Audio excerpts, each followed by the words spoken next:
Hey guys, it's Curtis. Welcome to another Worship Wednesdays. Tonight I wanted to talk about Moses. Basically, before Jesus, one of the most important leaders in biblical history. He was born Jewish, but he was raised by the Egyptians. Most of us know that story.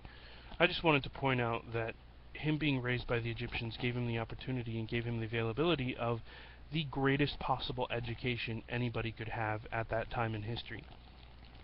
He was part of the royal family, so he was raised with a great amount of literacy. He was exposed to government and military strategy, all things that he would use later in life. Excuse me.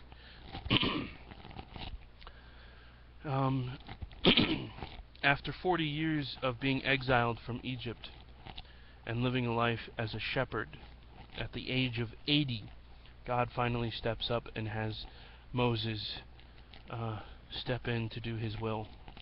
And Moses, his self-esteem low beyond imagining, comes up with excuse after excuse after excuse as to why he's not the guy God wants for this job. And every excuse he comes up with, even especially the legitimate ones, God answers. He makes his staff turn into a snake. He turns his hand into leprous. He tells him what his name, the name that he should be giving. I am that I am, the God of Abraham, Isaac, and Jacob. And finally, it comes down to what I think is the real issue Moses is having here, is diversability. O Lord, I have never been eloquent, neither in the past nor since you have spoken to your servant. I am slow of speech and tongue. The reason why a lot of people consider this a disability or diversability is what comes next, is God's response to him. Who gave man his mouth? Who makes him deaf or mute? Who gives him sight or makes him blind? Is it not I, the Lord? Now go, I will help you speak and will teach you what to say. So basically, God's response has to do with a variety of disabilities, which is why we think it's safe or fair to toss this in with those. Moses is still not convinced. Oh Lord, please send someone else to do it. And God's angry. God's annoyed. Like, I really want you to do this. Who do you think you are, telling me no?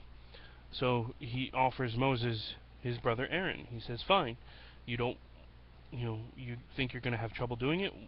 Let's talk to Aaron. Aaron, I know, is good with words, and he's basically going to be your mouthpiece. In fact, he says he's already on his way to meet you. So before Moses could even say no, God already set into motion his response. Aaron was already on his way to meet Moses.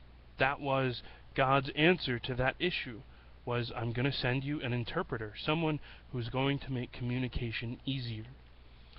And I wanted to throw this out there because so many of us who have diverse abilities believe that they single-handedly will keep us from being great and from living up to God's expectations and living out God's dreams for us. Just like Moses believed that his speech impediment or his stutter or whatever it might have been would have kept him from being a strong leader, a good leader. And the thing that we have to remember is God already has an answer. God has already sent our Aaron on his way to help us with our diversability. If Moses had had his way and he had dipped out of what God had for him, he would not have been remembered as one of the greatest, up until Jesus, pretty much the greatest leader in Jewish biblical history. So just keep that in mind, that if you had your way and you bowed out of the greatness God had for you because of your diversability, you will never live up to what he has for you.